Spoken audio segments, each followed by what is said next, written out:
Boa noite, queridos irmãos. Nós somos da Associação Espírita Nosso Lar. Hoje nós vamos falar do Evangelho segundo o Espiritismo.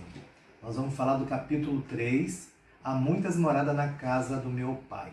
Mas antes disso eu vou fazer a prece, para a gente se harmonizar. Então, Deus nosso Pai, Jesus nosso Mestre, bons Espíritos aqui presentes, André Luiz nosso patrono, estamos aqui mais uma vez para a gente aprender, para a gente aprender e para a gente poder, Pai, se harmonizar com a espiritualidade. Então, gente, capítulo 3, Há muitas moradas na casa do meu Pai. Nós vamos falar de diferentes estados da alma na erraticidade, diferentes categorias de mundos habitados, destinação da terra, né? Causas das misérias humanas, e também esse capítulo fala de instrução dos espíritos, mundos inferiores e mundos superiores, e também mundo de expiação e prova, e mundo de regeneração e progressão dos mundos. E aí, São João fala o seguinte: não se turbe vosso coração, credes em Deus, crede também em mim. Há muitas moradas na casa do meu Pai. Se assim não fosse, já eu vou teria dito, pois me vou para vos preparar o lugar. Depois que me tenha ido e que vos houver preparado lugar, voltarei e vos retirarei para mim, a fim de que, onde eu estiver, também vos aí estejais.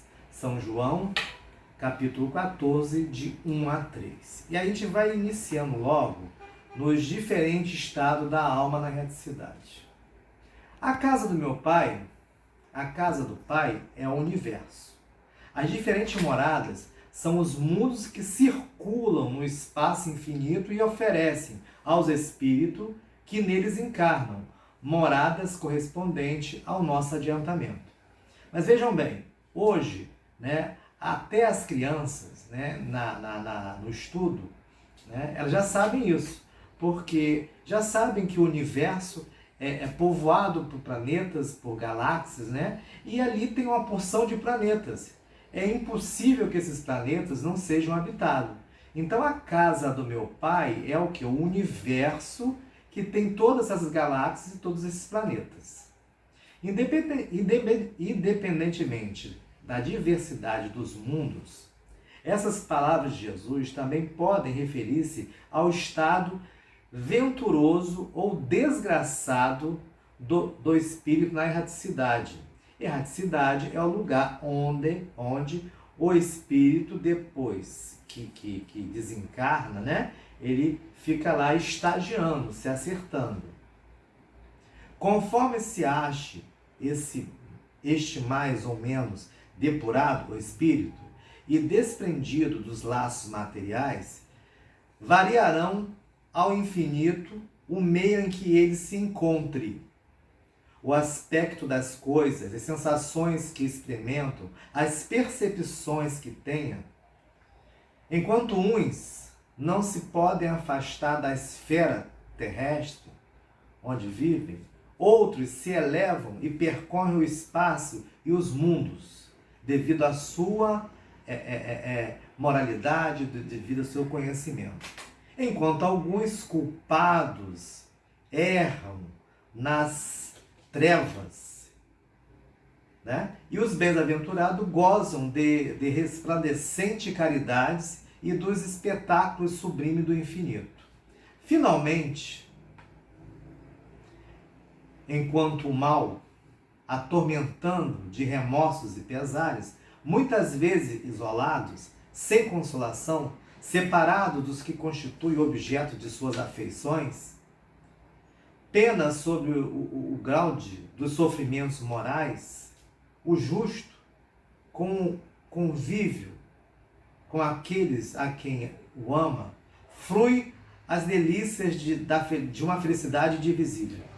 Também nisso, portanto, há muitas moradas enquanto não circunscrita nem localizada. Ou seja, existe uma diversidade muito grande, né, de locais, de lugares, né, para esse espírito ficar. Dependendo do seu grau de entendimento, de moralidade, ele vai para as esferas que ele se encaixa, ok? As diferentes categorias de mundos habitados. Do ensino dado pelos Espíritos, resulta que muito diferente uma das outras são as condições dos mundos, quanto ao grau de adiantamento ou de inferioridade dos seus habitantes. Entre eles, há os em que estes últimos são ainda inferiores ao da Terra, físico e moralmente. Outros da mesma categoria que o nosso, e outros que lhes são mais ou menos superiores a todos os respeitos. Nos mundos inferiores, a existência é toda material. Reinam soberanas as paixões, sendo quase nula a vida moral. À medida que este se desenvolve, o espírito, diminui a influência da matéria, de tal maneira que nos mundos mais adiantados, a vida é, por assim dizer, toda espiritual. Nos mundos intermediários, misturam-se o bem e o mal, predominando um ou outro, segundo o grau de adiantamento da maioria dos que os habitam. Embora se não possa fazer dos diversos mundos uma classificação absoluta, pode-se, contudo, em virtude do estado em que se acham e da destinação que trazem, tomando por base os matizes mais salientes, dividi-los de modo geral como se segue: mundos primitivos, destinados às primeiras encarnações da alma humana; mundos de expiação e provas, onde domina o mal, é o nosso; mundos de regeneração, nos quais as almas ainda têm o que expiar e aurem novas forças, repousando das fadigas das lutas; mundo ditosos, onde o bem sobrepuja o mal; mundos celestes ou divinos, habitações de espíritos depurados, onde exclusivamente reina o bem. A Terra pertence à categoria dos mundos de expiação e provas, razão porque aí vive o homem abraço com tantas misérias, tantas desgraças, tantas inconformidades, tantas situações difíceis. A situação que a gente vive hoje, né, é uma característica do mundo de prova e expiação. Todas as dificuldades, todas as guerras que nós vivemos hoje é do mundo de prova e expiação. Nós estamos nos aperfeiçoando. Observação: os espíritos que encarnam em um mundo não se acham a ele preso indefinidamente, nem nele atravessam todas as fases do progresso que lhes cumpre realizar para atingir a perfeição. Quando em um mundo eles alcançam o grau de adiantamento que esse mundo comporta, passam para outro mais adiantado, e assim por diante, até que cheguem ao estado de puro espíritos. São outras tantas estações, em cada uma das quais se lhes deparam elementos de progresso apropriados ao adiantamento que já conquistaram. É-lhes uma recompensa ascendente a um mundo de ordem mais elevada, como é um castigo o prolongarem a sua permanência em um mundo desgraçado, ou serem relegados para outro ainda mais infeliz do que aquele a que se vêem impedido de voltar quando se obstinam no mal. Destinação da terra, causa das misérias humanas. Muitos se admiram de que na terra haja tanta maldade e tantas paixões grosseiras, tantas misérias e enfermidades de toda a natureza. E daí concluem que a espécie humana, bem triste a coisa é. Provém esse juízo do acanhado ponto de vista em que se colocam os que se emitem e que lhes dá uma falsa ideia de conjunto. Deve-se considerar que na Terra não está a humanidade toda, mas apenas uma pequena fração da humanidade. Com efeito, a espécie humana abrange todos os seres dotados de razão que povoam os inúmeros orbes do universo. Ora, que é a população da Terra? Em fase da população total desses mundos. Muito menos que a de uma aldeia, por exemplo. Um confronto de um grande império, por exemplo. A situação material e moral da humanidade terrena nada tem de espanto, desde que se leve em conta a destinação da terra e a natureza que os habitam. E aí, irmão, um exemplo também, né? Faria dos habitantes de uma grande cidade falsíssima ideia quem os julgasse pela população dos seus quarteirões mais infinitos e sórdidos. No hospital, ninguém vê senão doentes e estrupiados. Numa penitenciária, vêm-se reunido todas as torpezas, todos os vícios, nas regiões insalubres.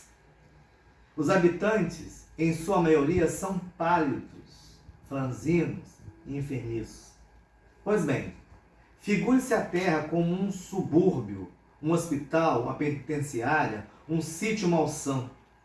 E ela é simultaneamente tudo isso. E compreender-se-á porque as aflições sobrelevam os gozos.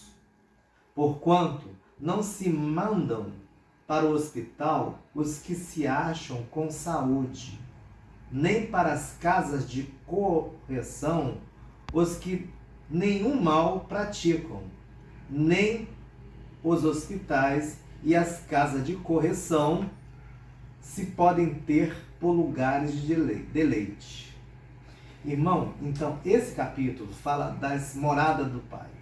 E aí ele fala do universo, ele fala quantos lugares existe, né, para essa porção de espírito, não só da terra, povoarem. Cada um com as suas particularidades, dependendo da sua evolução. Então a casa do Pai existe em vários lugares. E a gente exemplifica através de colocações que o Kardec nos informa. Tá? E aí eu quero pedir a vocês que vocês estudem bem esse capítulo, que ele é muito importante para a nossa evolução, para o nosso conhecimento. E vamos agradecer e fazer a nossa prece. Deus nosso Pai, Jesus nosso Mestre, bons espíritos aqui presentes, nós estamos agradecidos por esse momento e que a gente consiga, né, através desse estudo, através desse conhecimento, nos melhorar e colocar em prática os nossos conhecimentos. Que o Espiritismo, ele é vivo, então nós temos que colocar em prática tudo que a gente aprende para a gente poder evoluir e poder ir para a casa do nosso Pai, aonde for necessário, dependendo da nossa evolução. Que assim seja, graças a Deus.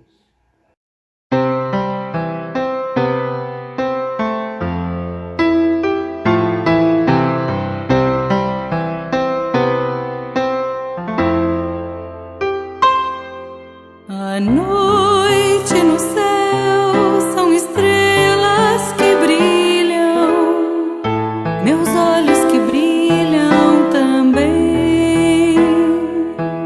Descobrem no céu mil sinais que cintilam, sem ver todas elas, porém, são muitas moradas